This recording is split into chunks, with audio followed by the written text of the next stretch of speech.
شما برنامه خبری رادیو آزادی را تماشا دارید و ما برمیگردیم به مسئله های تاجیکستان. مقامات روسیه رضایت دادند که به ده‌ها هزار مهاجران کاری تاجیک در این کشور امکان دوباره قانونی کردن حجت‌های بود و باش را فراهم نمایند. این موافقت در جریان فرم بین پارلمانی تاجیکستان و روسیه که هفته قبل تحت رهبری محمد سعید عبیدالله‌یف رئیس مجلس ملی در مسکو دایر شده بود حاصل شده است. همکارم عبدالله شورف این موضوع را تحقیق داشت و حالا با ما در استودیو است و آماده صحبت.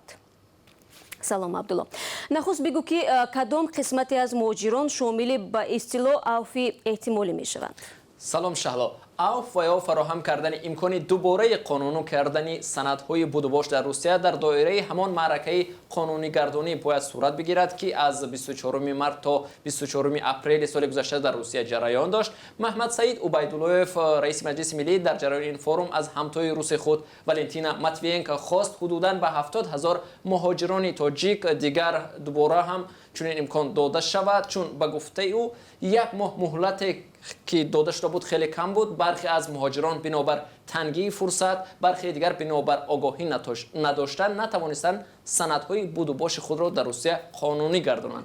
طوری از مجلس ملی تاجیکستان اطلاع دادند با دستگیری والنتینا ماتویینکا مقامات صلاحیت‌دار روسیه رضایت دادند که به 70,000 مهاجران کاری برای قانونی گردانیدن سندهای بود و باششان در روسیه امکان بدهند. این عفو بیشتر به آن مهاجران دخل دارد که عین زمان در روسیه هستند و مهلت سندهایشان به اتمام رسیده است و یا به پورگی قانونی نیست. کی و برای چند مدت فراهم شدن چنین مهلت علاهیده اعلان خواهد شد؟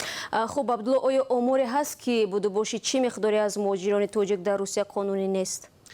در این مورد آماری دقیق وجود ندارد شهلا، چون طور خودت هم گفتی سندهای آنها پورا قانونی نیست و از این رو در فهرست‌های دولتی هم اسم آنها نه همیشه ذکر شده است. اما طبق ارزیابی مقامات روسیه سندهای حدودی 200,000 شهروندان تاجیکستان در این کشور با پورگی قانونی نیست، هرچند با استفاده از عفو سال 2017 حدودی 100,000 نفر شهروندان تاجیکستان توانستند بود و باش خود را دوباره قانونی کنند. بر ضمن این حدود 138,000 شهروندان تاجیکستان بنابر اخراج و یا دپورتاسیون شدن از روسیه حق دوباره وارد شدن به این کشور را ندارند. عبیدالله‌یف حل قضیه این قشر مهاجران را نیز از همتایان خود درخواست کرد و اداره‌های شورای فدراسیون روسیه این پیشنهاد تاجیکستان را زیر نظر دارند. اما هنوز معلوم نیست که تا کجا حکومت روسیه برای اجازت سفر دوباره مهاجران اخراج شده اجازت می‌دهد.